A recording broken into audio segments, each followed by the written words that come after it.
Welcome back to the Girlfriend Doctor Show. Your support of this show means the world to me. At dranna.com, so DRANNA.com, I have tons of resources for you, education, information, programs, and not to mention my books, as well as products and solutions that I've created. The fact that you're listening to this podcast means you are an advocate in your own health, learning more, and education is empowerment. And that's what I bring to you. With each of these episodes, it is my mission to educate, empower, inspire, and maybe entertain a little so we can keep our oxytocin flowing, right? Empowerment. We are the CEO of our own body. In today's episode, I really want to share with you some of the key um, nutrients that affect our hormone balance, help our body support detoxification. As I see patients in my clinical practice, one of the first things I do is put them through my hormone detox. It's my 10-day keto-green hormone detox that's in my first book, called The Hormone Fix. So following those principles, and I always work to support supplementation, of course, with key um, nutrients and adaptogens, medicinal menus that I've created in my books, but also additional supplementation to support detoxification. Because face it, we live in a toxic world and we want to eliminate toxins so that our body can use our hormones better and also produce more hormones in balance. So boost our adrenal glands. So Mighty Maca has always been a key foundation. And within Mighty Maca, I had combined chlorella and spirulina. And so today I'm bringing on an algae expert, and I've had her on my show before. We'll put a link to the prior show. We've gone into her story and the background on a product she created called ENERGYbits out of chlorella and spirulina. So we're going to dig into the science of algae in general and how it can help our hormones, especially before, during, and after menopause. So I'm going to bring back to the Girlfriend Doctor Show Catharine Arnston. Welcome, Catharine, to the Girlfriend Doctor Show. It's good to have you back. Yes, so good to be back, and how lucky I was because I saw you in person a few weeks ago at Dave Asprey's biohacking conference. So we're definitely hanging out together.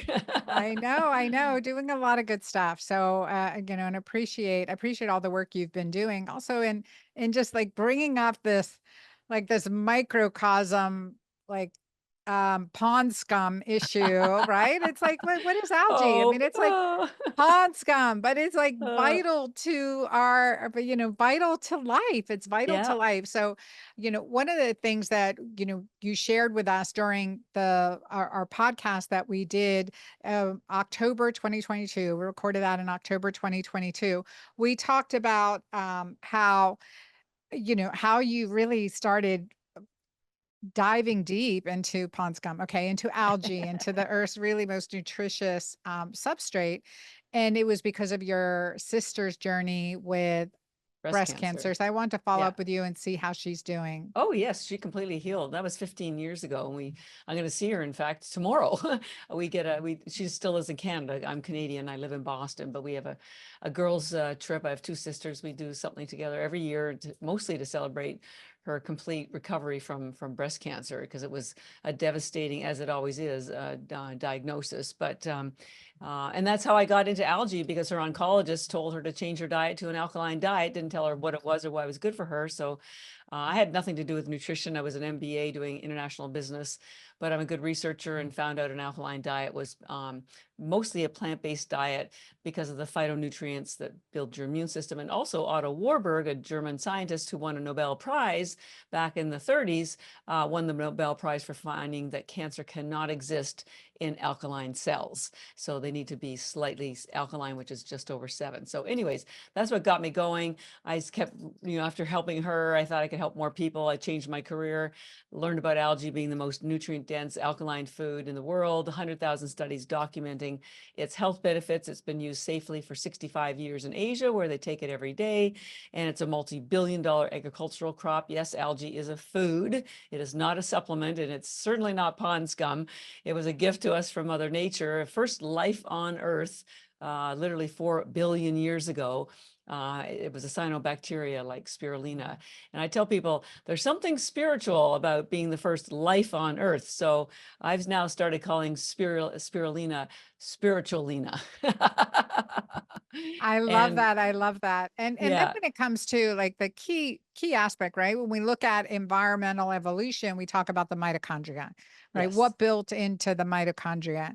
And so one of the things that is critical to recovering from cancer is and critical to hormone balance is there are two main things is detoxification, cleaning up those receptor sites, getting yeah, rid of the hormone disruptors, and then of course repairing damaged mitochondria, yes, resuscitating the mitochondria, repairing it, and enabling it to proliferate in restoring a them. healthy way. And in that way, we heal. And Correct. and we talk about the alkaline diet, it's the electron shift across the cell membrane that can serve it or destroy it, right? So Yeah. alkalinity is where life grows. As an obstetrician, I know like, and in the fetus in the womb, the amniotic fluid is so alkaline. The pH is greater than 8.5. It's just this Wow. alkaline Wow. environment, That's and it's very so alkaline. beautiful. Yeah, It's the where blood is life grows in. 7.34. Wow. And it's also when it's alkaline, it's indicative of oxygen being present. And that's so when you get cancer, they replicate in using fermentation. And that's because it's in the absence of oxygen. So it all starts to make sense when you know all the little bits of pieces, but most people don't know them. So my 14 years have been spent doing deep dives, trying to understand all this science. I'm pretty much self-taught, although I am writing my exams for my PhD this year, because I want to help people understand what is going on, which is, I know exactly what you do as well. Of course, you have the science background, so you'll always be way ahead of me. But I'm so glad to be here because you pointed out two critical I'm things. learning This, every day. So yeah, there's yes, no aren't we all? comparison, right? We all have our own experience, our own forte in education. Yeah, And yeah, like yeah. But this health issue, especially for women, it comes down to the two things: this mitochondrial dysfunction and the excess of toxins. The average adult, I'm sure of you, as you've probably found out, have the average of 700 toxins in our system, in our bodies, and our immune systems, and our cell membranes simply weren't built to sustain that kind of load. So I'm so delighted to share with people the fact that spirulina has nutrients in it that aren't available in any other food or even supplements that heal the mitochondria, protect the mitochondria so we can restore them. And then chlorella has a hard cell wall, high chlorophyll, which pulls out toxins. So they work quite differently. And as we will get into a deeper dive, but because your brain has the highest mitochondria, 2 million mitochondria per cell, spirulina, as you're going to learn, is very much a brain food. And a lot of the issues that happen when people get older as they experience this brain fog, and as their hormones drop, it gets worse and worse. And so what I'm going to help you understand how spirulina can correct that for you. And then chlorella, because it pulls out toxins and builds your immune system, and your immune system is mostly in your gut. 80% of your immune system and your serotonin, which is your happy neurotransmitter, are all made in your gut, and chlorella will help with that. So spirulina is very much a brain food. Chlorella is very much a gut health food.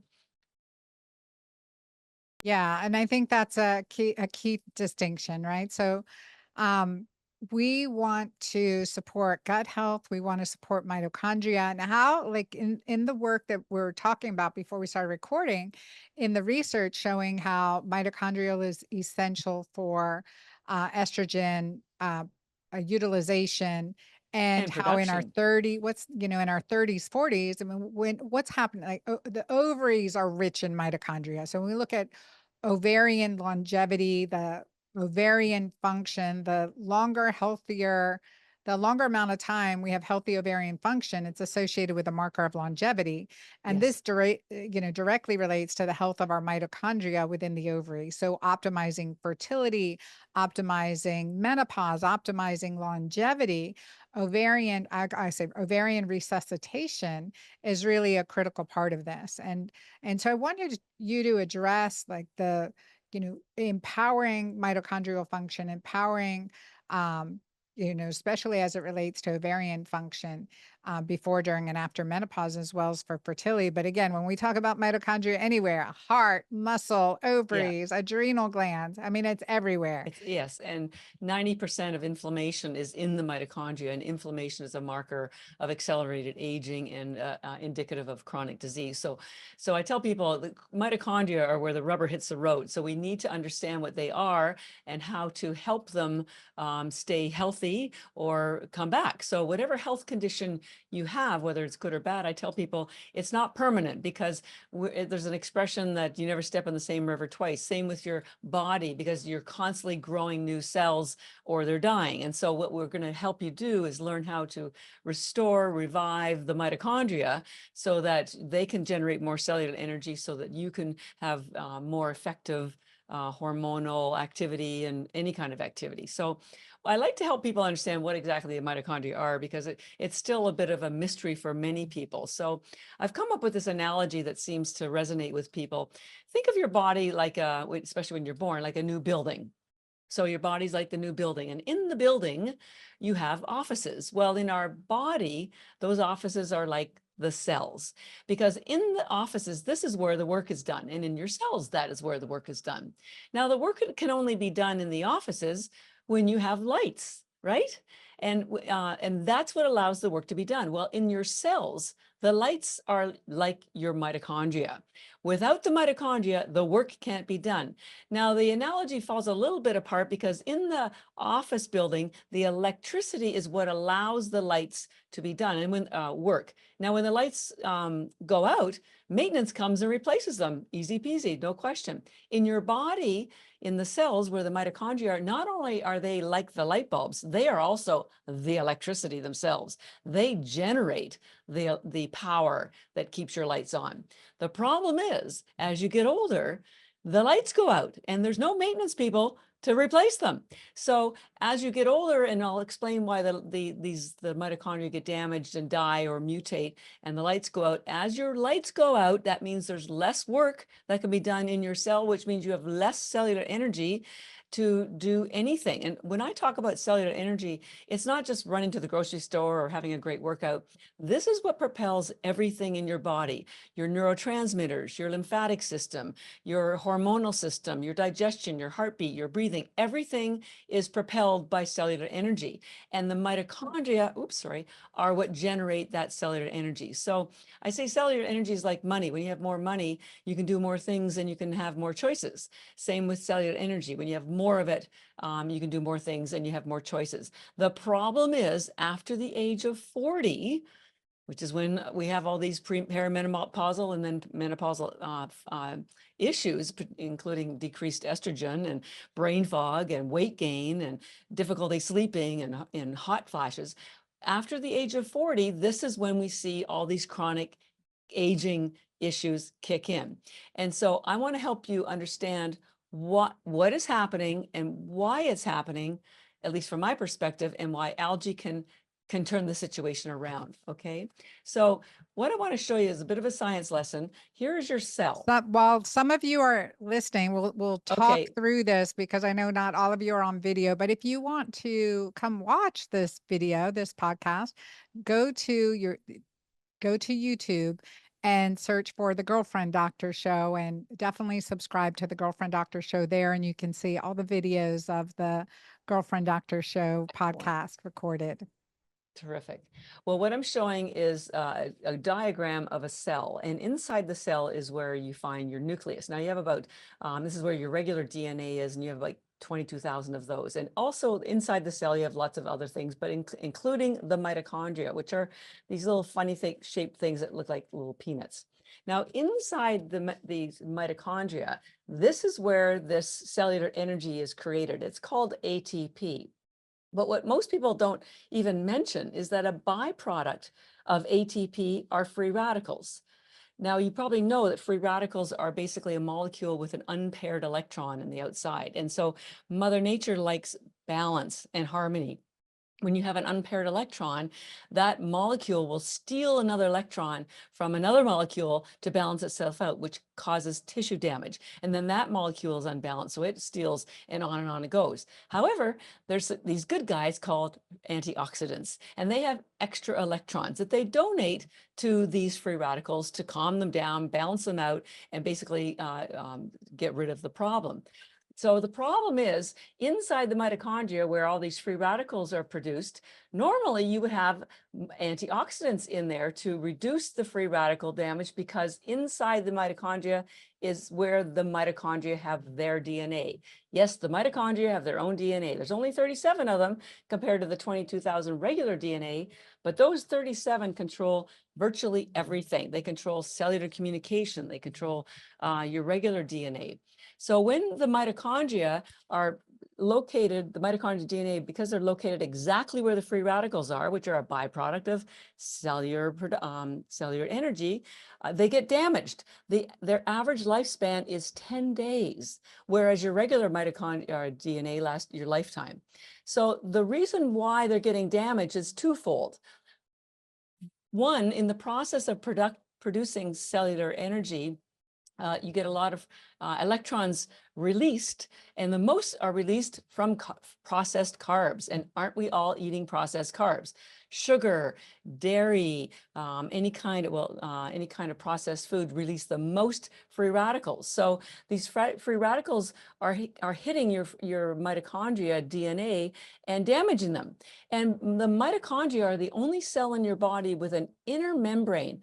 All of your other cells, including the mitochondria, have a lipid membrane. It's called a fancy word for saying fat, but the mitochondria have a second membrane, sort of like the ICE unit.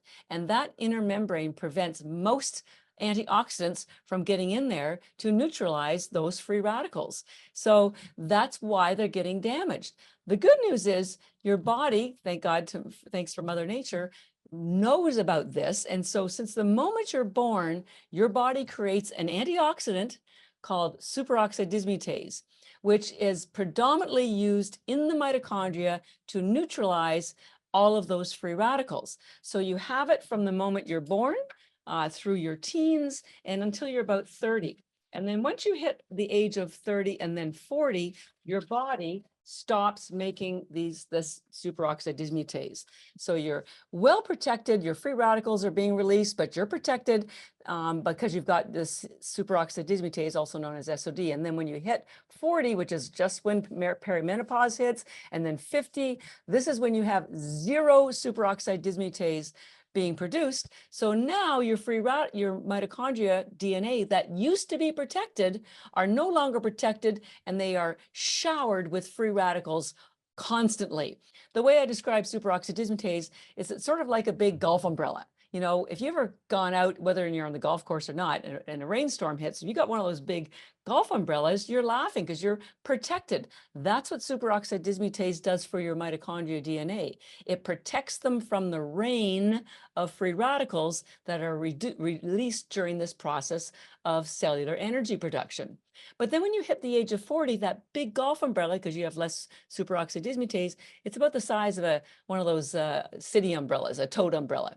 And then by the time you're 45 or even 50, that umbrella, the superoxide dismutase, because it's virtually gone, is the size of a cocktail umbrella. Now your mitochondria have no protection. They get damaged, they get mutated. The cell receptors for estrogen get damaged. Nothing is working properly. This is my belief why there's so much aging, advanced aging, accelerated aging after the age of 40, and certainly after 50. This is when chronic disease hits. This is when brain fog hits. This is when everything hits. And I believe it's because this is when we don't have any of this superoxide dismutase to protect our mitochondria from all this free radical damage. But there's a happy ending. The happy ending is spirulina algae has the highest concentration of this antioxidant called superoxide dismutase, which you can't get from any other food. And so as soon as you start taking the spirulina, now the caveat is superoxide dismutase is also an enzyme. And so if you want the proper functionality of this antioxidant, superoxide dismutase, you cannot use high heat to dry your algae, and almost everybody does, except us. Or you can use frozen or or fresh spirulina. Places like the Hippocrates Institute and the Gershon Institute, this is what they give all of their patients. And because I'm sure they are aware of the presence of superoxide dismutase in the raw spirulina. So our spirulina is raw because we don't use high heat to dry it. This is why it works so well. And honestly, because it works so well, it will start protecting your mitochondria. It's sort of like, and what does the superoxide dismutase do? It converts that free radical, which is called superoxide, that's in your mitochondria, to harmless water. That's it. It's sort of like having the fireman in there hosing down all the free radicals, because it's like it's like a fire. It's a inflammation fire. And so the superoxide dismutase puts it out and turns the free radicals into harmless water. Happy day. So this is why also you have more water, more oxygen in healthy mitochondria, because this process is going on. And so now your mitochondria can create more cellular energy through this thing called the electron transport chain, which gives you more access to cellular energy. So your brain is working. And by the way, your brain has the highest concentration of the mitochondria, 2 million per cell. The second highest are women's eggs. And the third after that is your heart. And after that, it's your muscles. The greatest amount of mitochondria are where the greatest energy needs are. So this is why when we have people who have Alzheimer's, and after 2 days of taking the spirulina, their brain fog is literally gone. And it's because it has such a powerful impact on the mitochondria, and you have so many mitochondria in your brain.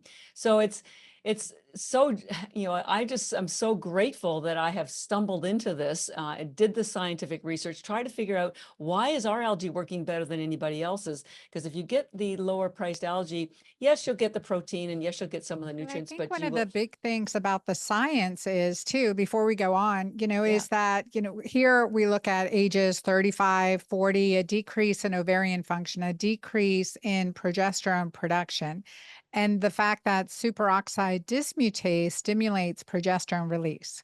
So Yes. we want we want to be able to release progesterone when we need it. And progesterone is it's a neuropeptide, right? I mean, it's a neuroendocrine molecule. It works in our nervous system, it works in our hormones. So progesterone in and of itself is necessary. And what we're seeing is with ovarian resistance or diminished ovarian reserve is a reduction in that luteal phase. So the second half of our cycle is designed to produce, like, our first half of our cycle, hormones are all low. We ovulate, we get a boost in testosterone because it's like, okay, you're fertile, time to reproduce.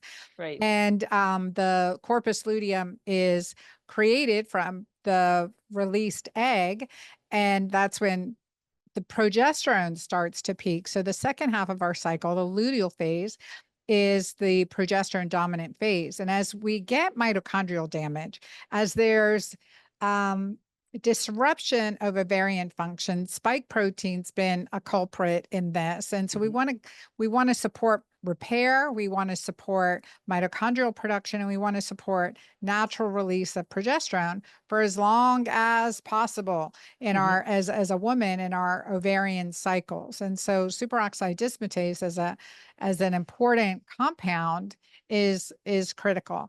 So, Yeah. when I look at, Catherine, what I wanted you to address is when I look at chlorella and spirulina in nature, where do we find them? And I definitely want to understand. I know the using them together is the best, Best. but like help me understand. Okay, like if we wanted to grow our own chlorella and spirulina, what would that look like? Well, I would recommend you don't. It's very complicated, and you could. The trouble with algae, well, first of all, there's two main categories of algae, one called macroalgae and the other is microalgae. We're talking about microalgae, which is microscopic in size and the most nutrient-dense food in the world. Just to put it into context, macroalgae is that big stringy stuff that you see washing up on shore, only in the sea, which is why it's also called seaweed. It's high in fiber, virtually no nutrition, and it also has iodine, which can be beneficial if you want iodines, but high fiber, virtually no nutrition. Microalgae is completely opposite. virtually no fiber. Spirulina has no fiber. It's not even a plant. It's a cyanobacteria. So no cellulose wall for your body to break down to get access to the nutrients, no nucleus either. And it's the most, all these algae are the most concentrated foods in the world. You can get like 1 million cells on the head of a pin because they're that tiny. So when you consolidate them into these little tablets, they're about the size of a baby aspirin, you can start to see why there's so much nutrition. So within microalgae, which is what we're talking about, there are tens of thousands of strains of algae, and they're everywhere. They're in the sea, like the seaweed, but they're also in the rivers, the lakes, the streams, the soil, your aquarium, your swimming pool, and they are harvested. Two that are harvested as food are spirulina and chlorella. Spirulina is one strain of blue-green algae, just one. There's thousands and thousands of other strains, and chlorella is one strain of green algae. And I make this distinction because you were earlier talking about algae as being pond scum, and a lot of people only know about algae because it closes their favorite beach, and people are told to stay away because it's toxic. And poor algae gets the bum rap because algae only shows up when there are toxins and bacteria. It's the cleanup crew. So when you can't see the toxins or the bacteria in the lake, but when you can see the algae, and yes, it is toxic because it's absorbing all the toxins. So it does the same thing in your body, by the way, especially chlorella, which we'll talk about in a minute. So when you read about a blue-green algae closing your favorite beach, we are not talking about spirulina. Spirulina and chlorella are the two microalgae that are harvested in fresh water. We grow ours in Taiwan in triple filtered spring mountain water. And why is that important? And this is why I don't want you to grow your own. Algae will absorb whatever's in the water. So if there's anything grown in wild bodies of water, like the lake or the ocean or your backyard, whatever, there will be microtoxins in there. I can promise you. Now, it took me 2 years to find a company that will test for microtoxins.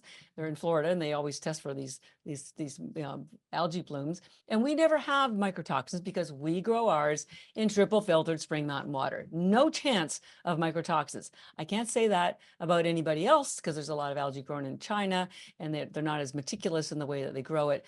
So it's not, and chlorella is very complicated. It took the Japanese 10 years to figure out how to grow it for mass consumption.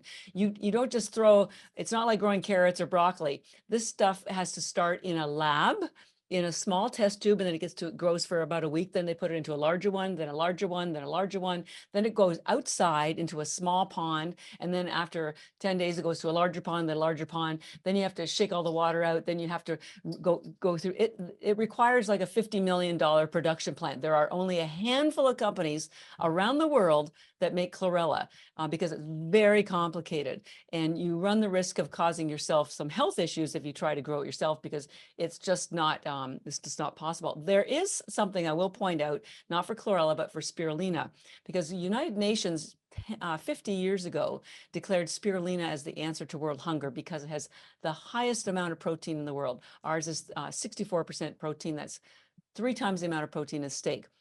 And it's an eco-friendly, sustainable crop. It is the answer to world hunger, and it will be, and it will feed the world. We just have to get the world more familiar with spirulina and chlorella, so it doesn't sound weird and you don't think about it as pond scum, because it's a nutritional rock star.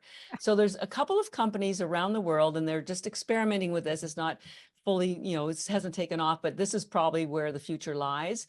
They are growing algae in glass tubes using LED lights underground.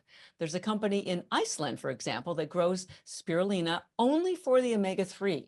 They have 5 levels underground in Iceland growing spirulina.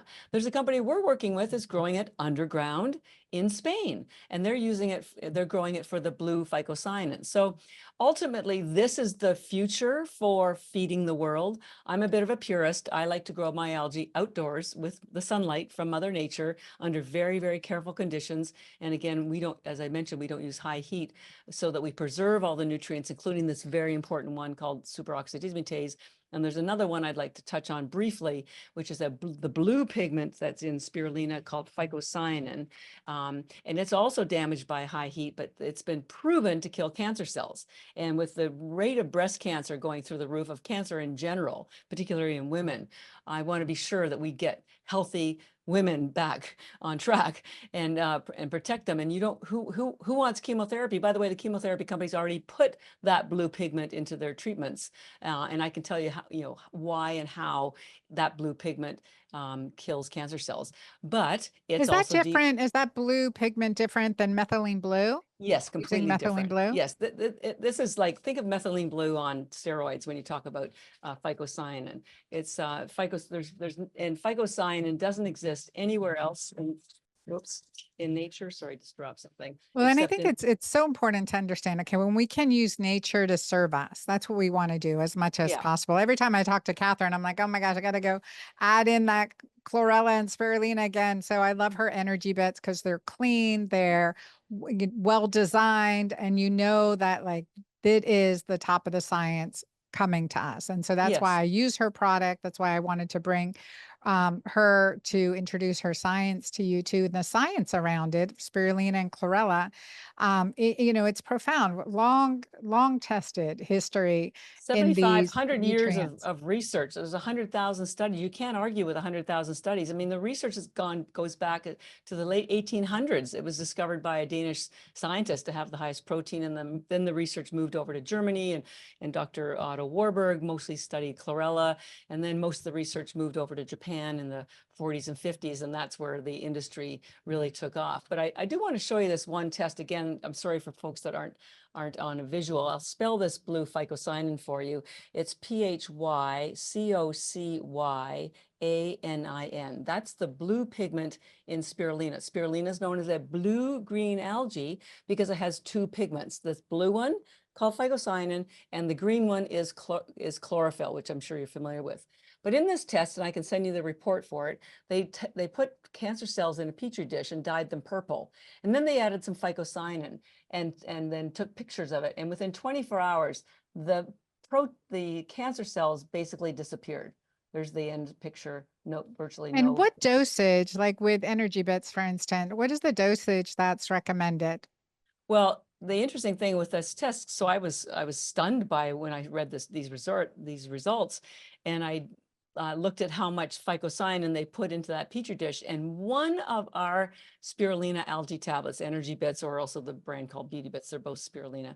One tablet has 4,000 more phycocyanin than they used in this experiment. Amazing. So very, very concentrated phycocyanin. But again, it's deactivated by high heat. So this is why you're not going to get the benefits of this blue phycocyanin if you go to Target and buy a lesser quality algae. You could, again, get frozen or fresh, but they're messy, expire quickly, and they're hard to travel with, and they taste terrible. With us, you can just swallow the tablets. But back to, you're asking about the how much to take. We generally recommend 10 spirulina in the morning because it also satisfies your hunger. It's great for weight loss. It's if you're on a GLP-1. This will make sure you get all the protein that you need so you don't waste your protein. You waste away, you'll be still able to lose weight and not lose that important muscle mass, which is, by the way, where mitochondria are also concentrated. So it helps you with your mental focus, your physical energy, your mitochondria health, satisfy your hunger. So 10 tablets would get you out the door. You can swallow them. Most people do. I chew them, but it's a very chewy, earthy flavor. It's a very acquired flavor. And then most people take the chlorella, which we haven't talked about a bit yet, what I hope to, at night, because that's when your body goes through a detox repair cycle. And part of accelerated aging, a lot of people, as they get older, again, their body's not creating melatonin, so it's very difficult to sleep. And so chlorella has the highest tryptophan in the world, 5 times more than turkey, and that is a precursor to something called melatonin and also serotonin. So it will help you get into a deeper sleep, and it stimulates peristalsis, which is also a fancy way of saying bowel movement, which is also an issue as you get older. People on medications, people eating too much processed food, too much dairy. Let's face it, and when you travel, And it also works. constipation is a Oh big yeah, deal. And definitely. this will And get rid of it for you. it also works as a binder, right? The chlorella Yes. is also works as a binder. So it helps you, especially end of day, get rid of those free radicals and detoxify. I know we could, I wish we had more time, Catherine, but I'm going to put the interview that we did before, back in October of 2022 in the show notes. So you guys can reference that. We did talk about chlorella in that episode too. But I think the importance here is that alkalinity cofactor, right? Yes. Empowering your cells, empowering your mitochondria, empowering your body to support its own natural hormone production as long as possible and repair processes. And it is true that we are seeing exponential increases in cancer in younger and younger individuals. And we want to create an environment that is within our body inhospitable to cancer cells, Yes. Yeah. inhospitable to cancer Absolutely. development, whether we have a history of cancer or we don't. So, regardless, that's one of the reasons I wanted to bring Catharine to just impart the importance of chlorella and spirulina, how we can use it, what's the science behind it, and plus to give you an opportunity to take advantage of the very clean, bioavailable products that she created. And she's given you all a discount. Use the code Dr. Anna. So DRANNA for Sorry about 20% that. off. Yeah. It We'll works tell on people where to everything. get it. So, yeah, use Yeah. the code Dr. Anna to get 20% off. And they just go to ENERGYbits.com, right? Correct. Yes. And we write a blog every month. So even if you aren't ready to, make a purchase, come and visit us and learn, because there's lots of science. We reference everything with PubMed. And we also have a sample pack. But if you also, the most popular item is the large bags, which have 1,000 tablets. And just so you know, we have a quote from NASA that says 1 gram of algae has the same nutrition as 1,000 grams of vegetables. So I did the math and figured out in 1 bag of our algae tablets, it doesn't matter what brand you're taking. This is the Spirulina. It has the same nutrition, are you ready? As 551 pounds of vegetables. 551 pounds of vegetables right there. So it's very efficient nutrition. If you took 10 tablets a day and you use the Dr. Anna discount code, that works out to $1 a day. Where can you get food for $1 a day? And these both are spirulina. Women didn't like the blue packaging, so I made a second one. And there's more collagen in spirulina than there is collagen powder. So it's great for your skin and hair. That's why I created the beauty bits. And then the chlorella is the detoxing algae that pulls out all the heavy metals, glyphosate, pesticide. You got to get rid of those toxins, because if you don't get rid of the toxins, the good nutrition has greater difficulty getting into the cells. So they work very closely together. But for $1 a day, you can eliminate many of your supplements.